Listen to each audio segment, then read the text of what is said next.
Hello, everyone. It's Professor Buzzkill, busting myths, taking names, ruining everyone's happiness since 1963 because of all the sort of historical concepts you have. Most of them turn out to be untrue. And one of the big historical concepts I've always had is that Pat Nixon, the wife of President Richard Nixon, was a very staid, quiet, uninvolved, not pushy first lady who did not push things, who did not try to influence policy or anything like that in the White House. And of course, that's completely wrong. And fortunately for you, we have on the line Heath Hardage Lee, whose great new book, The Mysterious Mrs. Nixon, The Life and Times of Washington's Most Private First Lady, is here.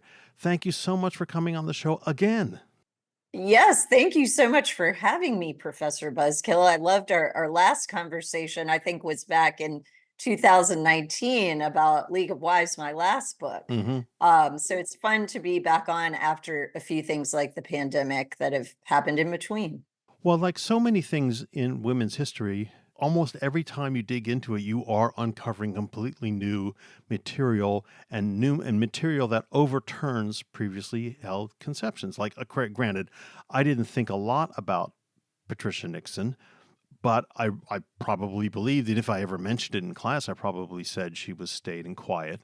But that's turns out to be not only not true, but in fact, what we now know, having read your book, is there's a much rounder version of what she did and a better understanding of how she helped run the White House. Yes, well, and I think all first ladies, whether they're Democrats or Republicans, suffer from this fate of being reduced and minimized to sort of something that's easily digestible by the public. I mean, they're doing this right now with Jill Biden, calling her Lady Macbeth. I mean, it's so reductive, but it happens to all first ladies get some nickname like that. And for Pat Nixon, she was Plastic Pat.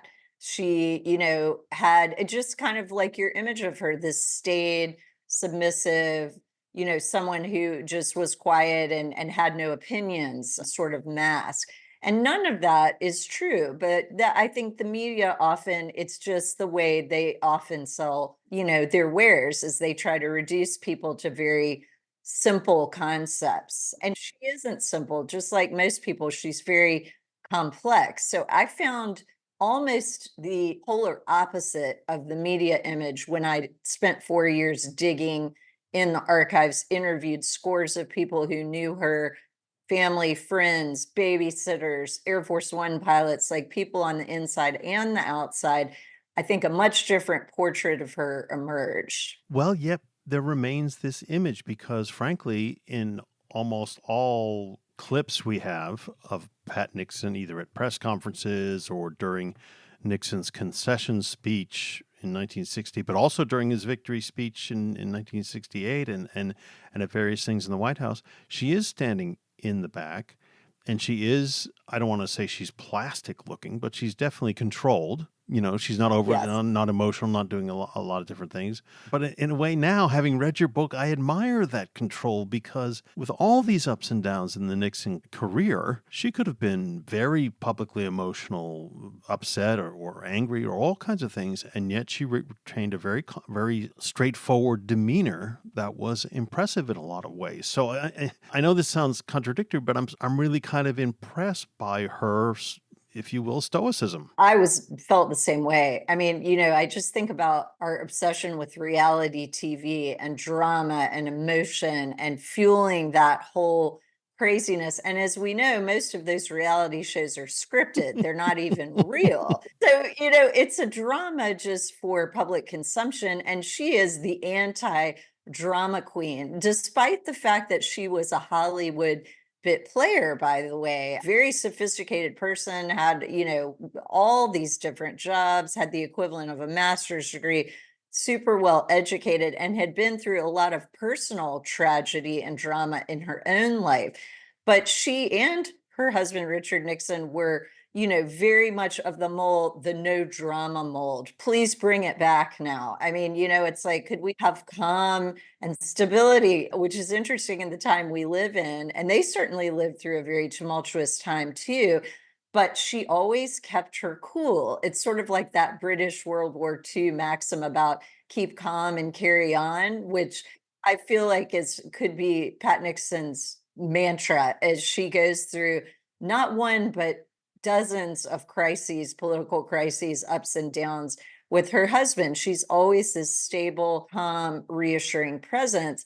And now that doesn't mean behind the scenes she didn't have things to say or opinions, but she firmly felt she was not the elected official. And that was not her job to do that. And her job was to not be emotional, to be stable, to be a first lady figure that was dignified and controlled. So I think that's admirable. Yeah, and many people argue that we make too much of first spouses in the United States, that we're into all this Hollywood National Enquirer sort of crap. And frankly, these people are not elected. They're not paid as far as they're given staffs, but they're asked to do a lot of stuff without getting any sort of reward. But I find one of the very first things you say in the book, at the end of the prologue, you say that her son-in-law, David Eisenhower, who's married to Julie Nixon, Correct. said that Pat Nixon, his mother-in-law, came from, quote, a kind of Annie Oakley background. She fits nicely into the political sphere, but her spirit is Western and California.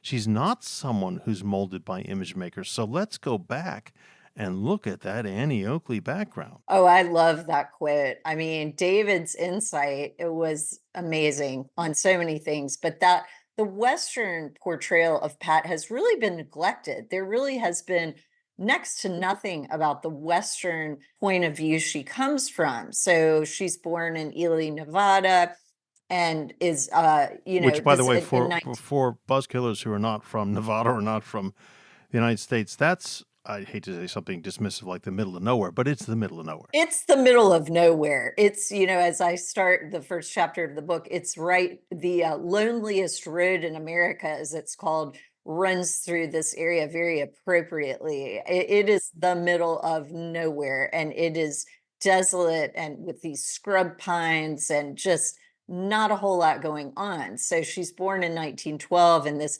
little mining town, and then in a couple of years moves to Artesia, California, with her father and mother and siblings. And so, they are poor. It is a hard scrabble existence. All the kids have to work to make it happen. And she has parents who both have to use their talents together to make things happen, to keep the family together.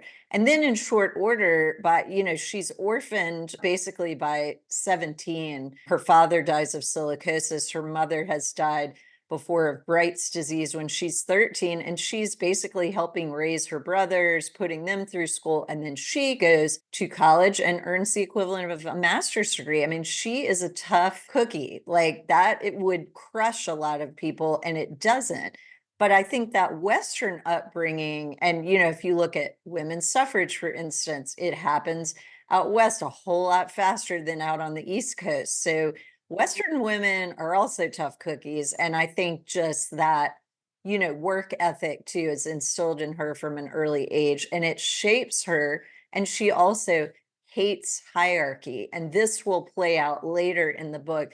Very much of a Western frontier, I always think about like cattle rustlers or something, they do not like authority. They do not like hierarchy. And it is the last thing you would suspect about Pat Nixon, but she is very subversive in that way. She hates it when people try to tell her what to do or who to be. And this will come into play much later in her story. Yeah, and that's fascinating because, of course, she does, well, the image that we have, or the image I had, people in my generation have, is as a submissive, quiet wife. But tell us more about this education and getting a master's degree. Getting a master's degree for someone like her in that day and age was astounding. Astounding. And, with honors from University of Southern California, she puts herself through school. She works like 3 jobs to get through school. There's a great quote from one of her professors about, she stood out on the shelf like a good novel on a shelf of cheap paperbacks, like looking at the sorority girls versus Pat, because she worked so hard. And, the poor thing would sometimes be so exhausted, she would fall asleep, and then, of course, wake up and make total A's. She was a superstar student. but was working 3 jobs to make this happen. And it is so unusual because no one really expected in this time period in the 30s that you would even have a college degree as a woman. So I think, she was determined to better herself, to lift herself up, a real striver, as her husband, Richard Nixon, later husband, would also be called. I think they're both strivers and they want to get out of that small town and do bigger things. Like they have a view to really do something with their lives. And I think that's part of the reason they connect. Well, then how does she meet Richard Nixon? Nixon is from, again, Southern California, not very far from where Pat Nixon is going to college. But, there even then, when it was less populated than it is now, there are a lot of people. How do they run into each other? Yes, there are a lot of people, and he's from Whittier, California, which now is, crazy busy and populated, but then was also, not quite the middle of nowhere like Ely, but it was not a big town. It was a small town. So they met each other because she was teaching high school at Whittier High School, and he was the young, you know, sort of in demand lawyer around town. So they meet when they both audition for a play called The Dark Tower at a community theater. And he falls in love with her like instantly. He just looks at her and is like, that's the woman I'm going to marry. And he tells her that the first night they meet after the play practice. And she thinks he's completely crazy. It takes a lot of persistence.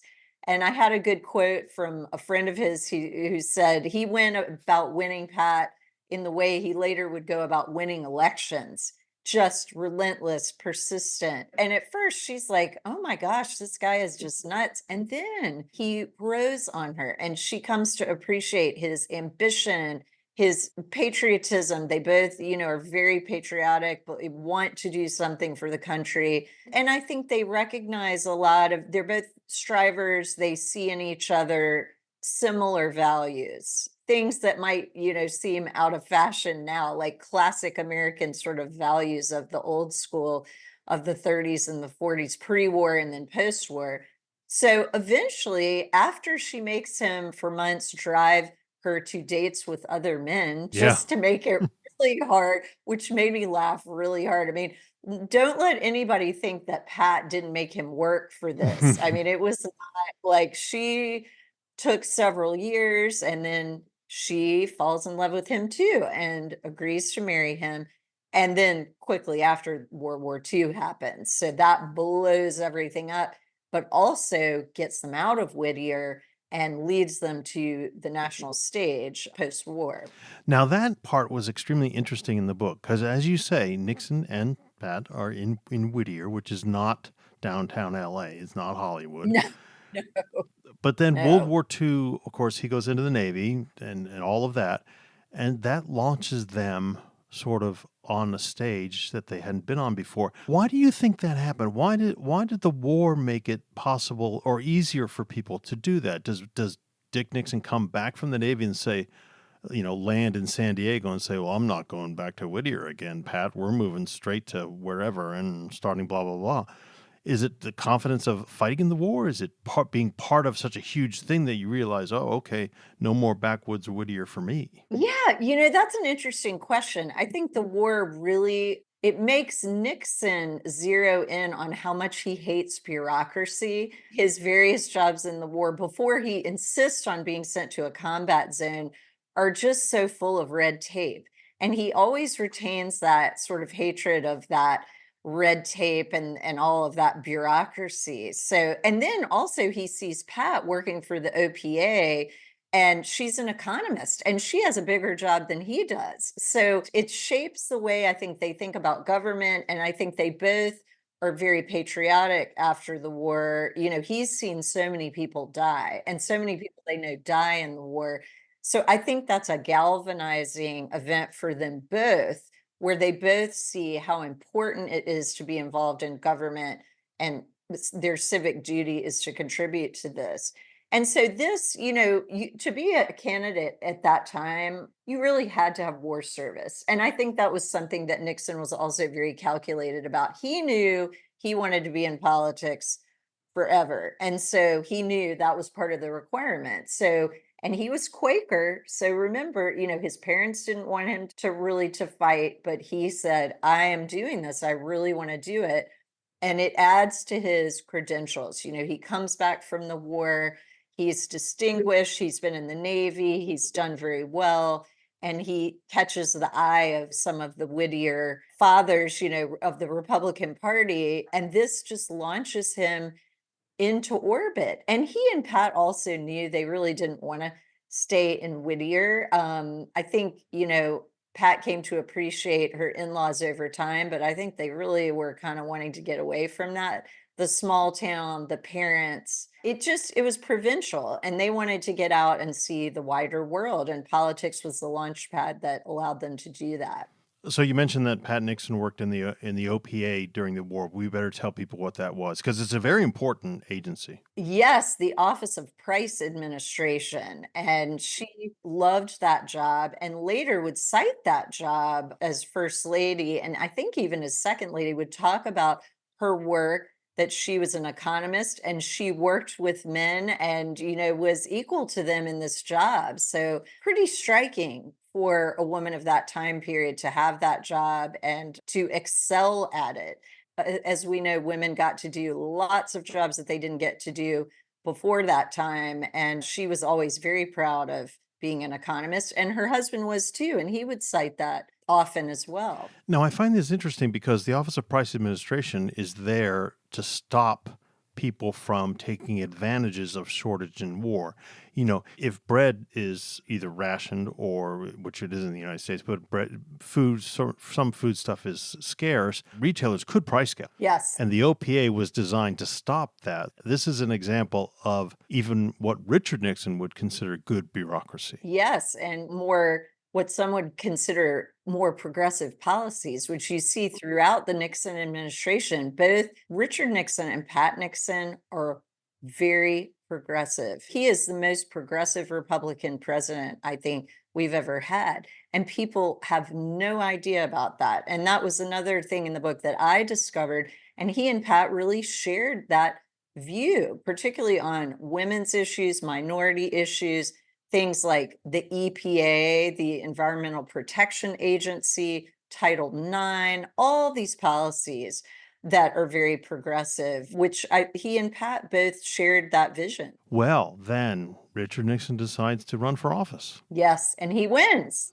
Yeah, but tell everybody what office he ran for, because you and I understand this, but it was so long ago. It's so Most people have forgotten. When you say Pat was born in 1912, and they, oh my God, that's more than 100 years ago. I know. It's crazy to even think about because I think we all, well, those of us that are of a certain age, we all go to the 70s and presidency. But what most people, younger people, won't know is this immensely long career that Richard Nixon and Pat, as his sidekick and best supporter and campaigner, shared together. So, I mean, first he's elected to Congress, then he's elected senator, and then vice president with Eisenhower, and then president. So, I mean, this is a long lifetime, almost lifetime career in this arena, political arena. And when it starts out, that first race that they win together, they win it as the Pat and Dick team. And there's a lot in the book about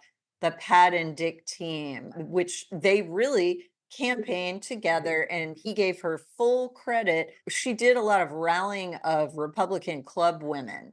They would have coffees and teas. And by the way, Richard Nixon's first political speech is given to a woman's club. I believe it was in San Marino, California, his maiden speech. So he knows that women are the bedrock of the Republican Party. And I have a lot in the book about they are kind of what another historian has called the housewives of government. They do all the hard work behind the scenes to get things going. So Pat is on ground zero with that. And she's like the ultimate Republican club woman, pushing, keeping Richard Nixon going when he wants to quit, which the first big incident is the checkers speech, or as the Nixon people like to call it, the fund crisis.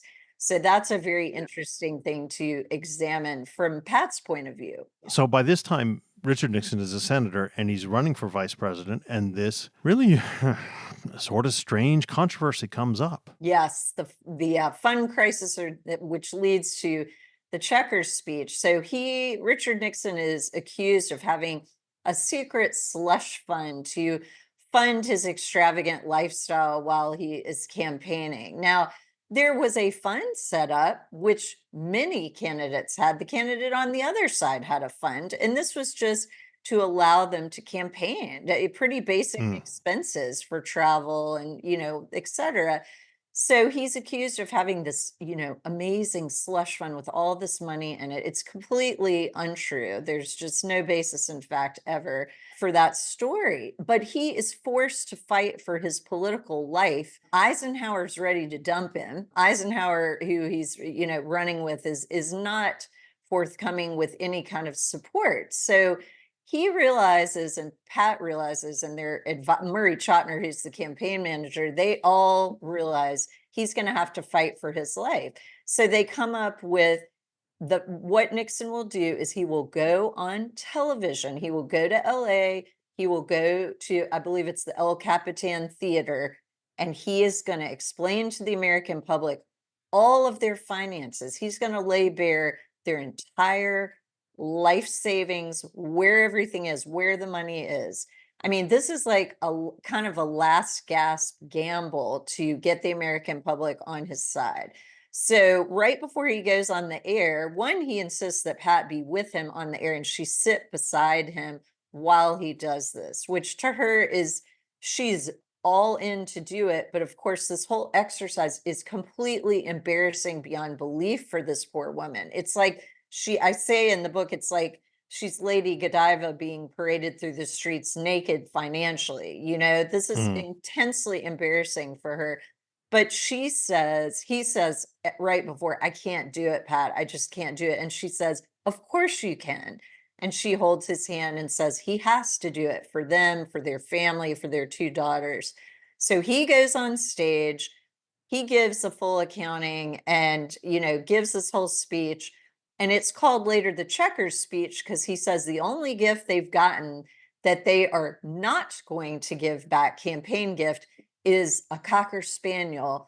And the Cocker Spaniel's name is Checkers. And he's like, and we're keeping the dog. So he's not willing to give the dog back, but because the girls love the dog. The girls their love daughters. The dog. Trisha and Julie adore this dog, Checkers, and they are never going to give Checkers back. So the speech, many people consider this one of the most famous political speeches in history and one of the most compelling. But when Nixon comes off stage, he thinks he's blown it. He's like, that's amazing. Oh yeah, he has no read on it. He's like, oh my God, it was awful. I've totally blown it. And within minutes, they are flooded with calls, telegrams. People love this. It's like the best thing anybody's ever seen. It's true reality television drama that's real, that's, sincere and not scripted. He does it without notes. It's pretty amazing if you go watch it. And the whole time, Pat is on stage with them. She is his silent supporter. And Americans had never seen anything like it. It's like electrifying to watch it even today. So that's what I think then people are really starting to pay attention. That really launches him into the vice presidency. Eisenhower finally consents with him. And I give Eisenhower some hell here, in the book. He and Mamie are just not going to rescue them. But over the years, that relationship becomes much more positive. But at this point, Pat is even a little frosty with Mamie because, of course, she is really unhappy about how that all went down. But it all, ends well in that instance. One of the most interesting things I've always found about the Checkers speech is that Nixon mentions the people who are making all of these claims are saying that Pat has a mink coat and we're getting all this stuff. Well, my wife doesn't have a mink coat. She has a good Republican cloth coat. Yes, I love and that phrase, again, as you say, it's not scripted. He doesn't prepare this ahead of time. Maybe he thought of it ahead of time, but probably not because he's a whip-smart lawyer. Yes. He's able to think on his feet. To say, look, no, we have these good Republican solid cloth coat values, right? Right. We are not tripping the light fantastic on Fifth Avenue or going to Broadway. That phrase is always forgotten about. I like that phrase the most. The dog thing is good and it's cute and it's very parental and all that stuff, but reinforcing this idea that no, Republicans are very strict and very modest in their spending. Yes. And that's what I'm going to try to bring to the country. Well, anyway, it's a great phrase, and I think it worked very well. Oh, I agree with you. I mean, and it sets the tone for a long, long time. Spending, it's one of those classic Republican phrases that people never forget. And there are many phrases like that that Nixon comes up with. And he didn't rehearse the speech. He had notes before the speech, but he does the whole thing off the cuff. And as you said, he was so good on his feet. I think these things just come to him and then they become iconic. And they're just no mink coats. And by the way, Pat did not have a mink coat, I think, till the end of their second term as vice president and second lady. You know, Mamie had minks the whole time. And Pat never, she probably said, "Damn it, Dick, now I can never have a mink coat." Like, you know, Yeah. and the mink Yeah, but growers kept trying to send her mink coats and she kept saying no, which I thought was really funny. he didn't say a good modest housewife cloth coat. He said a good Republican cloth coat. And I'm sorry to be so specific about that, but I think him saying good Republican cloth coat is significant. Very significant. Agree. That's the tag, and that's what people remember. It's not the coat and the feminine piece of it, it's that it's a Republican cloth coat. And then people never forget that. Modest spending, modest goals, not flashy. Later on, we'll get into, I'm sure, the 60 election, the jeweled Jackie versus drip dry Pat. That's down the road. But there is that image then of Democrats being flashy and spending, and maybe that hasn't really changed if we think about it. Well, let's go right to that. I mean, I've forgotten about the bejeweled Jackie and the drip dry pad. There's all these But clothes metaphors. So yeah. yeah, because we don't want to give the whole book away, but No. but there are so many good things in it. Let's talk about that 1960 election because it is a contrast between two northeastern aristocrats, if you will, Yes. and two western who kind of present themselves as midwestern Yes. cloth coat Republicans. So, Absolutely. tell us about Pat in the 1960 presidential election? Oh my gosh. Well, this is such a interesting race. And you know, again, so it's so contemporary, you know, politics doesn't change, it just cycles. So I mean, you know, so many comparisons about stolen elections. You know, that's not a new concept that Donald Trump came up with. But the way Trump and Nixon handled that is very different. Yeah, yeah. You know, very different on that. But to back up to focus more on Pat. So the 60 election is between John F. Kennedy and Richard Nixon. It is a very, very tight race.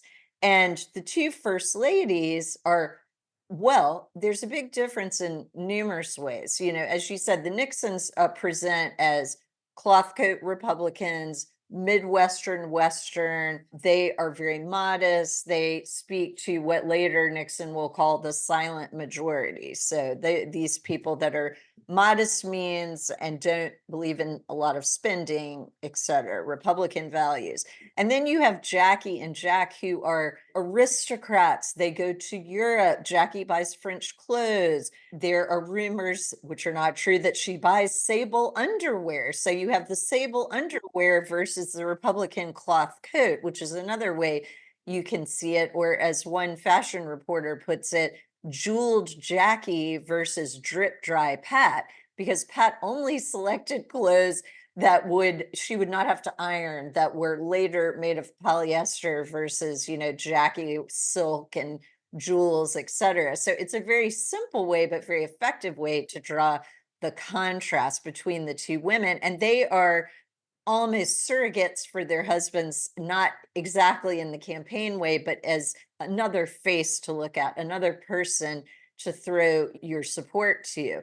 On the campaign trail, Pat is actually working like a dog. She's out there every rally. She's always there. Now, Jackie, to be fair, is pregnant, but Jackie hates campaigning even more than Pat and just refuses to do it.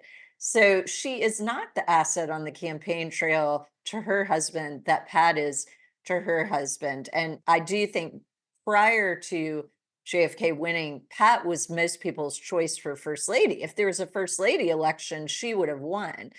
But the race ends up that JFK wins, but it is a very close election. And today, a lot of scholars question whether Joe Kennedy bought people off, stuffed ballot boxes, won this for JFK. And of course, that was the rumor at the time. Pat always believed the Kennedys had stolen the election, as did many, but Nixon refuses to contest. He says it would be bad for the country to drag everybody through this. So wish people later would listen to that, but they don't. So that is interesting because that one really, I think there is some question. It could have been a stolen election, but Nixon refuses to go that route. He and JFK, by the way, are friends behind the scenes. They've been junior senators together, and they always maintain a very cordial, friendly relationship. But Pat never forgives the Kennedys for the loss of that election. So it's a fascinating one to study. Well, also, I think Nixon knows that he's young. I mean, it didn't matter who won in 1960, whichever person won, that person would have been the youngest person ever elected. Yes. So Nixon was, maybe a year older, 2 years older. Right. So I think Nixon probably knew, or in the back of his mind, he knew that he's a Republican star. He's a Republican stalwart. He's going to be able to run again in 64, 68, whatever it is. Yes. So let's jump ahead then to the 68 election where he does run and, oh, by the way, does win. Does win. It's yes, so interesting. And there's been a lot on the news lately. Looking forward to the DNC, the Democratic National Convention that's coming up, looking at the DNC convention in 1968. And, there were riots and gas and the police. And so people are already, making comparisons between now and back in 68 when LBJ says, like Biden, I'm not running. I'm taking myself out of the election. Vietnam had cooked his goose. And so he knew he was going to lose, in my opinion. So he says, I'm out. So Hubert Humphrey is the Democratic nominee running, who is Johnson's VP, running against Richard Nixon. So I think Humphrey is so associated with Vietnam, that also contributes. Yeah. Then Nixon is a fresh new face, which is funny to think about, but he is at this point, he's someone new, he's the other, totally different approach. So he wins, and poor Pat is on pins and needles. She's actually, during this time, the eve of, or actually it was the night of the election, poor thing is like throwing up in the bathroom. She's so nervous. And who can blame her after 1960? And then after in 62, he loses the governor's race in California. There's just been defeat after defeat, and she just doesn't want to do this again, but she sucks it up. She does it. And then she is the first lady. Amazing. You wake up and there's a cute scene where Nixon twirls Pat around in a pirouette as they get on the plane to go to Washington from New York. So, they have their moment of victory and relief, and then straight on to Washington for the inauguration. So again, we don't want to give away the whole book because we want people to read it, because the detail and the background, all that stuff is just fascinating and necessary if you really want to understand this person in this period. But then she is first lady. So what does she bring to that role? Yes, then she is first lady. And first, I think she's almost incredulous that they're finally here. Mm-hmm. So she has to take a pause and think about, what does she want to do? As I say in the book, there's a great quote about the beardless image types. So the Madison Avenue recruits that Nixon has pulled in, Bob Haldeman, his chief of staff, his various assistants, many of them come from Madison Avenue. So they're very into packaging the candidate and the candidate's family and selling them like candy bars, which Mrs. Nixon hates and really resents that. So they all try to push this signature project idea on her, which fortunately or unfortunately, whichever way you look at it, has become kind of a standard first lady expectation. This starts with Jackie Kennedy because she does the wonderful White House preservation, renovation, acquisition program.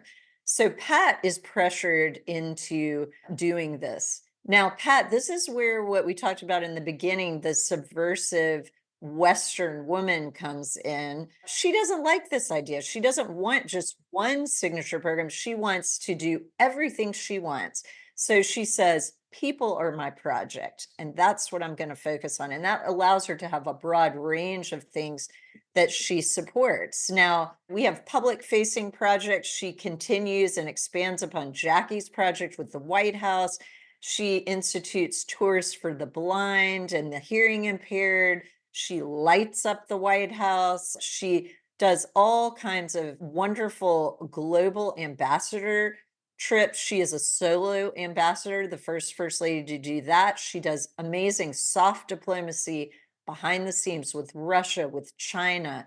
She brings pandas back from China, panda diplomacy, Yeah, which we're yeah. now seeing once again. The pandas are coming back to San Diego most recently. So, long lasting diplomatic efforts. And the thing that I think is her biggest legacy is what she does for women behind the scenes, pushing for women in higher levels of government, which no one really knows about. I hope they will now. Did a lot for that and did so much to push to get a woman on the Supreme Court. And there's some big reveals in the book about that I won't spill quite yet.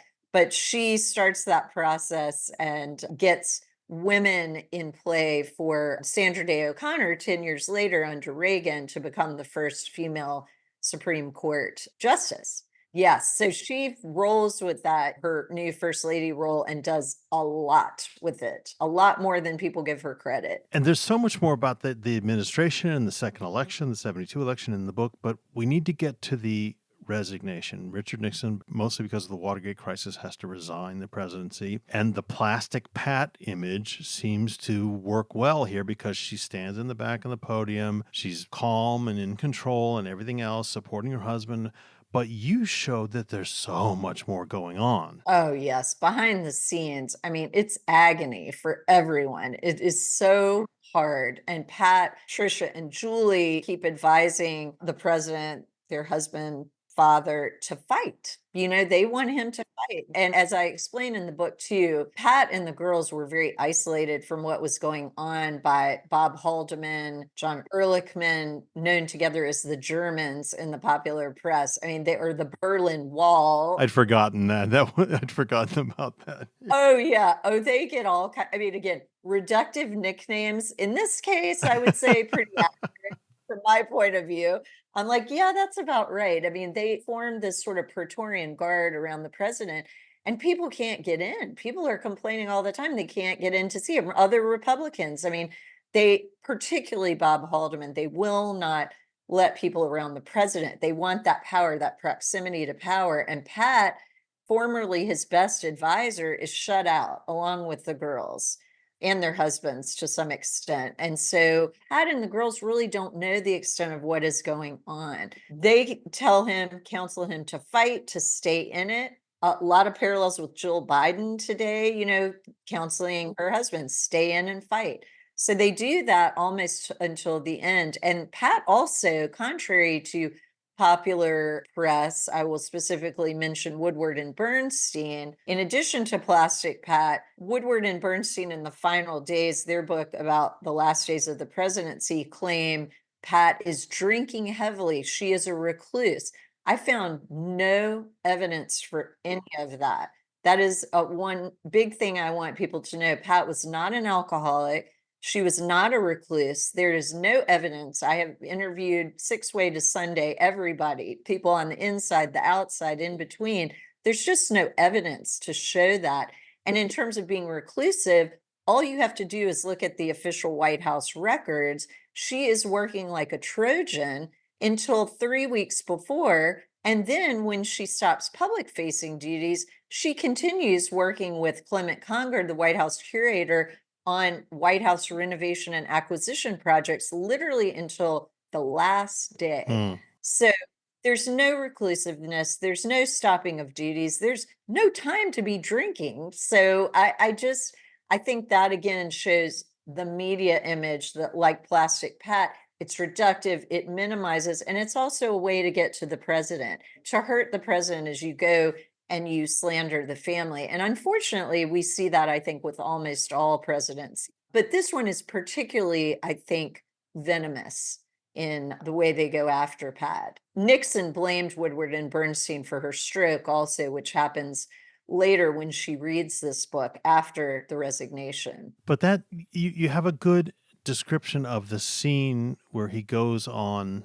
This is not the scene where he's actually in the Oval Office and announces his resignation, but his sort of goodbye scene where he's there the next day, where he's there before he leaves at noon, and everyone's behind him, including Pat and the children. Please give the Buzzkillers a taste of what that scene was really like. Oh gosh, when he is so this, and I'm going to back up. So you're talking about the scene when he resigns, Yes. the speech. Yeah. When Nixon resigns and he brings together all the White House staffers for his farewell speech.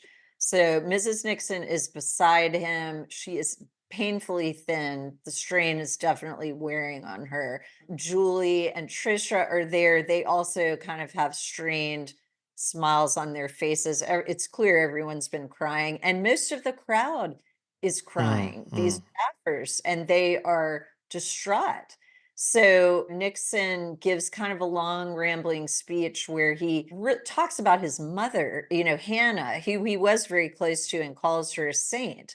And a lot of people later call Nixon out for not mentioning Pat. But I think the reason he doesn't is he would have broken down completely. She would have broken down completely. It's like they cannot even look at each other. It is so painful. Well, and you provide evidence. That isn't just your thoughts, your evidence for it. There are people who say, including David Eisenhower, who say, no, that's the reason. Oh, yes. Because if he had turned to Pat and said, and my wife, he literally would have broken down, and she would have broken down, and it would have been exactly the sort of emotional, messy scene that they didn't want to project. Exactly. I think your read is completely correct. I mean, they hated that kind of emotional display, and that is what they were trying to avoid. I think he was almost talking around that, because it's clear from all the things I've seen, all the many documents, many of which haven't been available to the public until now, he was very much in love with Pat. They had a devoted marriage, and I think it was almost like he couldn't face her publicly to say something like that, or they both would have fallen to pieces, and they just needed to get through that. So it's a very emotional scene. I mean, you can't make this stuff up. It's like, if I were going to have a movie about this, that is definitely, I would start the movie just like I start the book, with the end, with that scene. Well, Buzzkillers, there's so much in this book. It opened my eyes about so many things. It gave so much more context that I didn't know before. And frankly, it rounded the picture of Pat Nixon in a way that needs to be rounded. We have these stereotypical cardboard images that are almost always incorrect. So Yes. let me just thank you, Heath, for writing the book, right? Doing all the research and writing the book, but also for coming on the show again. Oh, thank you. This is one of my very favorite podcasts. I love things that debunk the stereotypes. And this whole exercise, it took me about 4 years to write this book. It was just one stereotype after the other. I just felt like it was whack-a-mole, just trying to give you the truth. Whatever the truth is, whatever you find, it's very often not the stereotype, and it's very often the opposite of the media image. So I find that in all my work to be, like you, to be what's perhaps the most interesting. Well, I couldn't sum it up any better than that. Everyone, you know what to do. The book is on the Buzzkill bookshelf. It's there waiting for you to get. It's fresh off the press, and we are so happy you're here. So all you Buzzkillers out there, go to ProfessorBuzzkill.com, do everything you need to do there, tell all your friends about it, and get Heath's new book. And we'll talk to all of you next week.